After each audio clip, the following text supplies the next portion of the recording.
Speaking of graffiti,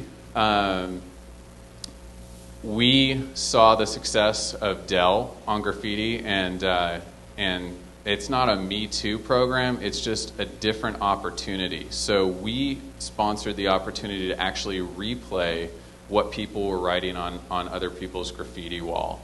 And seems a little simplistic, but the amount of uptake that this has gotten and giving the audience what they want in terms of being able to see how somebody created that compelling graffiti in 5 hours, in 8 hours, or in 15 minutes has been tremendously popular.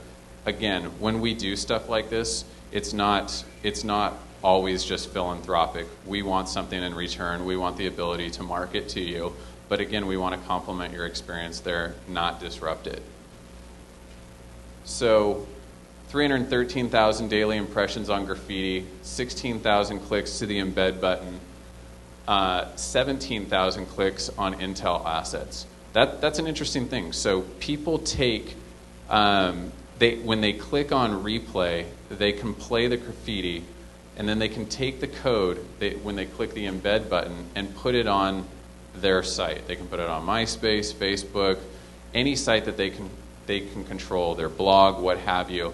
And what that has generated for us is 900 embedded graffitis. That's a branding opportunity.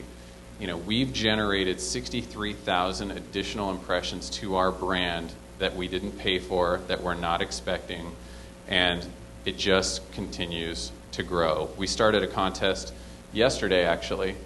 They run a lot of contests on graffiti, and I was talking to Mark Cantor in New York a couple weeks ago, and he was like, the audience really wants to do a robot contest. I was like, okay, well let's tack that onto our sponsorship. And in the first 15 hours, we had nearly 500 active graffitis. Mimicking again what Chaz said, the amount of brand equity that we're getting there. People are embedding Intel branding into the graffitis they're drawing. They know it's the robot contest. The thing that we're getting out of it is that it's the robot and oftentimes the Intel brand within that robot. It's pretty cool. It's kind of just a perpetuation of your brand in a way that we didn't really anticipate. This was the bane of my existence. Slashdot. I don't know how many people are familiar with the term getting slashdotted. I think I got slashdotted 1,000 times. And not only did I get a ton of spears from the audience, I rolled in one morning at about 6 o'clock on the phone with my VP in North Carolina, and he's telling me, hey, I've got emails from 5 executive vice presidents and Paul Ottolini in my inbox. Give me the 30-second elevator pitch on why we did it, how it's going to be successful, and how you're going to right the ship. This was dangerous territory. We went into Slashdot really trying to intersect the conversation. We built what we called the Intel Opinion Center. And what we were doing was pairing Intel subject matter experts and Intel engineers in a very technical, very skeptical environment from a marketing perspective.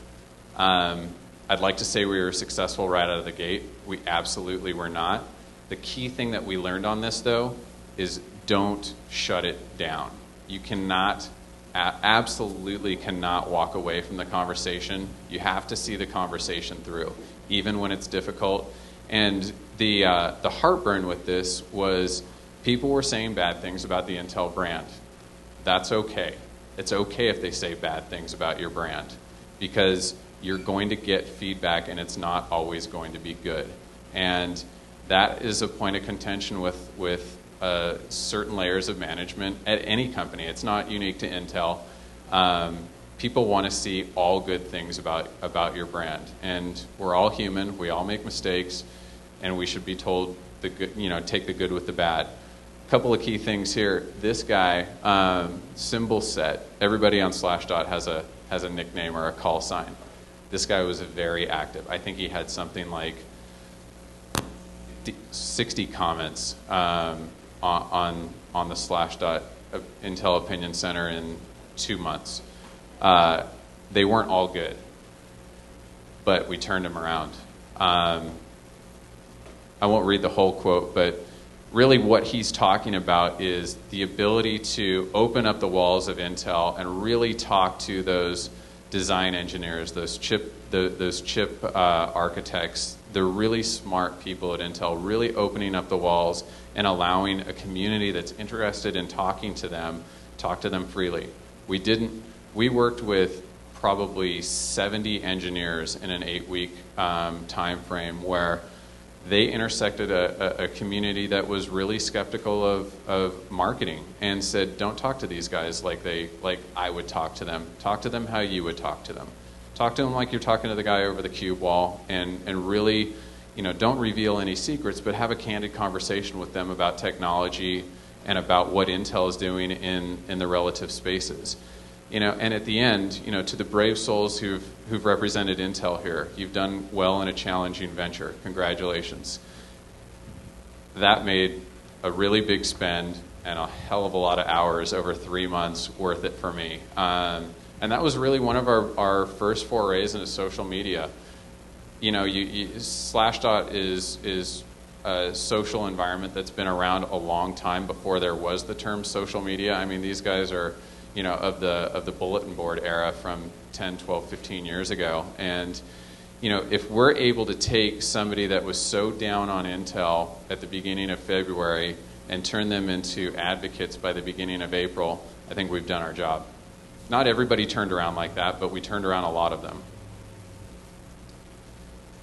I'm not going to go over the results on that one. It's really, I think the key thing here is audience perception, and some of the intangibles we got out of it were some direct sales. We could look at this opportunity and say, hey, there was a fleet deal made as a result of a conversation in the Slashdot Opinion Center sponsored by Intel. Those are, being in a geography in America's marketing group, we're measured effectively on how well we sell our product. And if I can take this to my boss and my boss's bosses and say, hey, I can attribute several fleet sales to this marketing campaign, can't do that with TV. Pop URLs, Chaz touched on this a lot. I won't spend a lot of time on it. We got a really nice write-up in ReadWriteWeb. I think a couple key things to pull out of this one. Deliver value and serve as a model for social media advertising. The thing here, guys, is we're not asking for a lot. We're asking for a little bit of mind share, but we're providing a platform where people can get a lot of information in one place, and they don't have to go to 15 different destinations to get it. And I think one of the key things that we've seen here, I'll go over a couple of quick stats that Chaz didn't cover. 16,000 viewers in the first 45 days. The interesting thing for me, when you look at April and May, so April had 32,000 visits and only 7,000 clicks. A month later, the visits went down, but they were much more qualified. So those 16,000 visits, or nearly 16,000 visits, created more than 16,000 clicks. To get 100% click-through on a marketing campaign, I'll take that. I'll take that right to the bank. So, kind of the key takeaway on this slide is that the return visitor became more engaged with pop URLs. The other thing, too, is that it wasn't all advertising driven. People saw it once, and then they started bookmarking pop URLs Blue Edition. They didn't always click through from an advertising campaign, so 76% of them went directly to that URL.